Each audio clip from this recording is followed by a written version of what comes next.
Tension member का ये first problem है।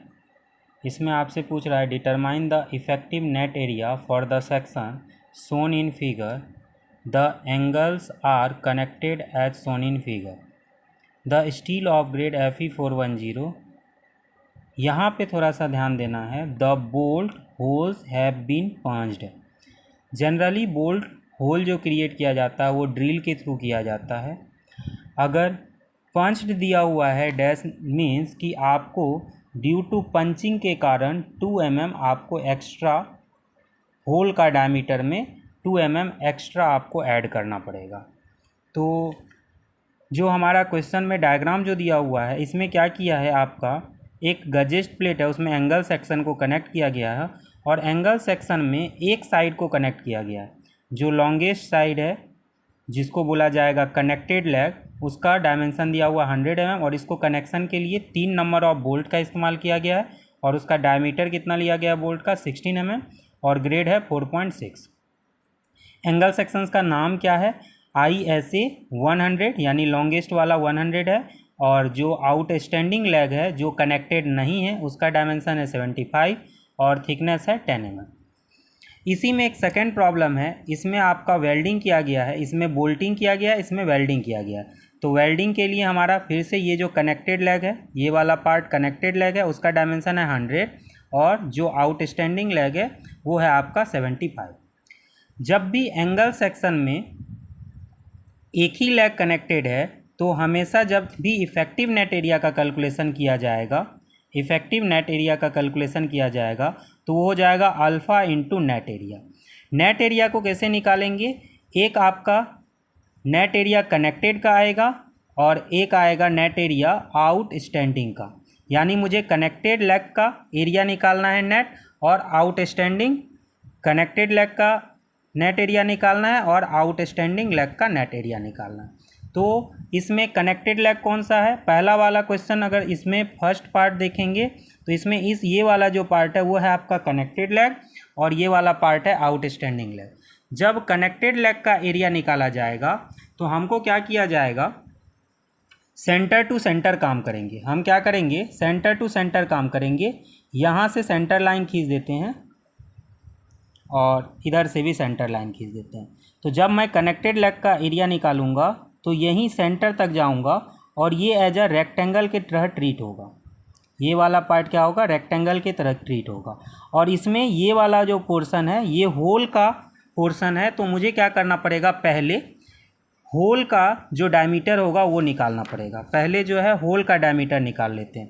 तो जो हमारा बोल्ट का डायमीटर दिया हुआ है वो है 16 mm प्लस, आप जब IS कोड में टेबल नंबर 19 देखेंगे, टेबल 19 IS कोड में पेज नंबर 73,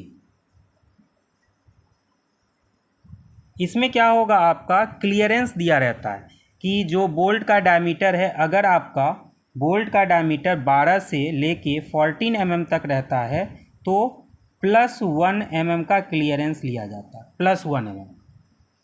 और अगर आपका 16 से लेके 24 तक रहता है तो +2 mm का क्लियरेंस लिया जाता है। और अगर 24 से ज़्यादा जाएगा तो 3 mm का क्लियरेंस लिया जाएगा। तो यहाँ पे आपका जो बोल्ट का डायमीटर है वो 16, तो 2 mm का क्लियरेंस लिया जाएगा और 2 mm जो है वो पंचिंग के कारण लिया जाएगा। तो टोटल कितना हो जाएगा आपका 20 mm diameter of hole. Hole का जो डायमीटर है वो आपका 20 mm हो जाएगा। तो अब मुझे कनेक्टेड लेग का एरिया निकालना है। तो एरिया ऑफ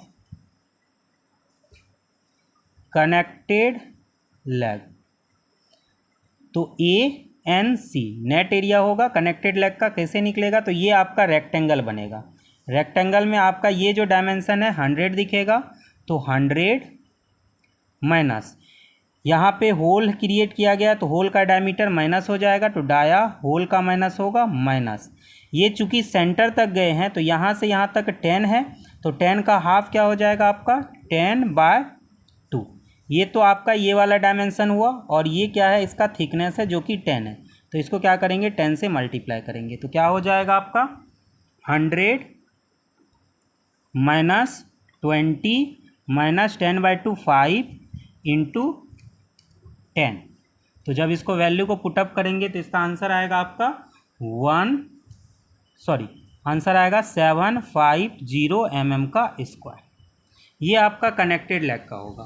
उसी तरीके से मुझे क्या करना है, आउटस्टैंडिंग का एरिया निकालना है। तो एरिया ऑफ आउटस्टैंडिंग लेग, तो आउटस्टैंडिंग लेग यानी AN0 नेट एरिया निकालेंगे आउटस्टैंडिंग का। तो ये वाला जो है अनकनेक्टेड लेग है, जो कनेक्टेड नहीं होता उसी को आउटस्टैंडिंग बोलेंगे। तो मुझे इसका एरिया निकालना है।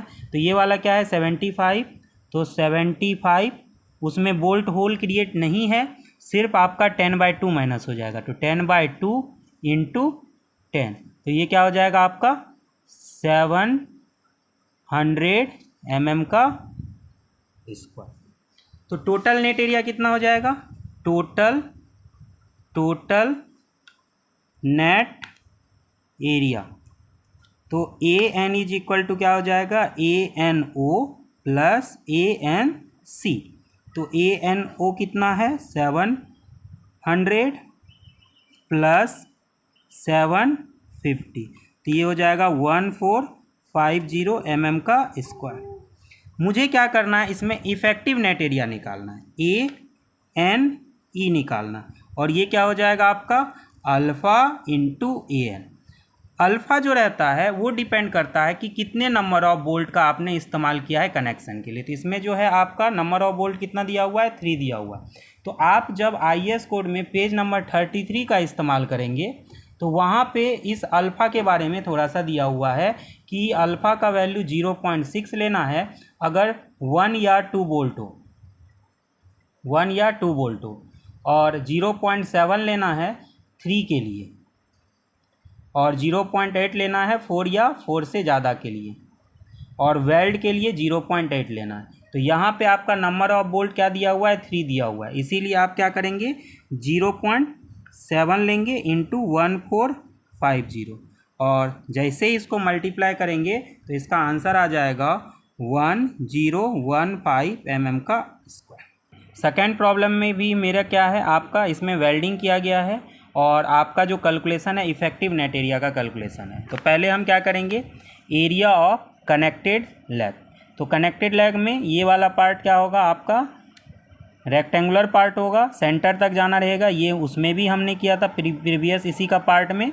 तो कनेक्टेड लेग का एरिया क्या हो जाएगा 100 माइनस यहाँ से यहाँ तक का 10 है और इसका हाफ को माइनस करेंगे तो 10/2 इंटू इसका थिकनेस कितना हो जाएगा 10 हो जाएगा। तो 100 में से 10/2 यानी 5, तो ये हो जाएगा 950 mm का स्क्वायर।